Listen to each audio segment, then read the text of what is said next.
Hey there, Grumpy Old Fart here. I'm doing an advanced Dungeons and Dragons story. I'm titling this one The Absentee. Before I get into it though, excuse me.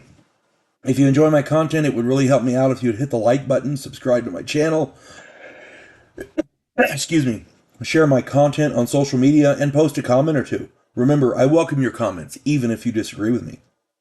If you enjoy a good book, check out my author page on Amazon.com.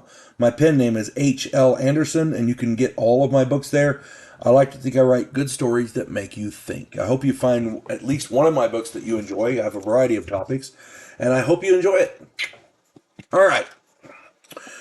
The Absentee. I was running a game several years ago, and it was a really great game.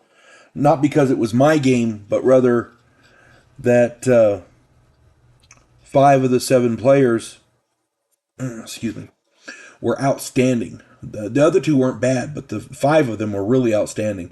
They were on a quest to retrieve a kidnapped princess from an evil duke. The group was 5th to 7th level in that range.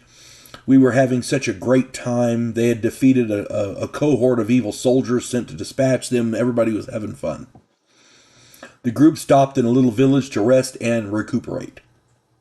One of my players asked if his friend Abe could join in. I said, sure.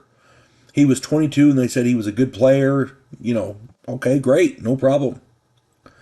Abe made up a 5th level character and prepared to join in the next week. No problem.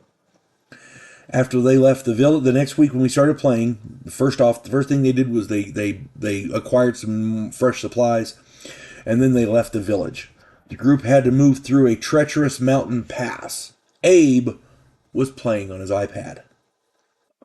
When the group encountered a hostile force of soldiers sent to guard that pass, it was a hell of a fight.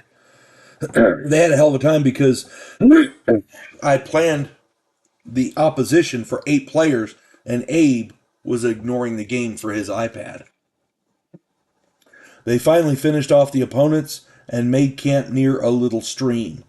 Abe ignored all of it. I tried to get him engaged, and he kind of nodded and and went on. So you can't force somebody to play. The next day, the group headed out for a little town on the other end of the pass. Abe played on his iPhone, or his iPad.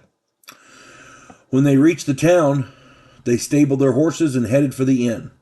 Turns out a dozen knights loyal to the Duke were staying at that inn.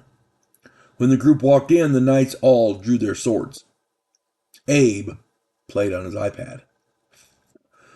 The melee that ensued was brutal and horrific. 3 player characters were down. One of them permanently died before the remaining knights fled. Abe was on his iPad. During the combat, I tried to engage him. He would not leave that iPad. He was playing a video game, as I understand it. The players all looked at Abe, still playing on his iPad. They got his attention and he asked, "What's going on?" One of the players said, "We could use your help. Otherwise, why did you make a character?" Abe shrugged. "I don't know." He went back to his iPad. While Larry made up another character, the cleric tended to the 2 that were down. The other 3 proceeded to hack Abe's character to death and loot his body. Abe never noticed. We proceeded on with the game. Later on, he was actually surprised that his character died. Oh, wait a minute, I didn't know that. Well, you should have been paying attention. Given half a chance, the players will settle such situations. Abe left and never played with me again, and I was good with that. He may be a good player. I don't know. We never got the chance to see. If you're going to play in the game, play in the game. He should have left his iPad at home. I have a strict rule about that now. Nobody's allowed on their phones or iPads or any devices like that while we're playing. I usually put on some fantasy music or something while we play. But that's the extent of it. Nobody's allowed on their devices when we play because it's a hell of a distraction. And it's because of Abe that I have that rule. I hope this finds everybody well. You folks have a good one. God bless one and all.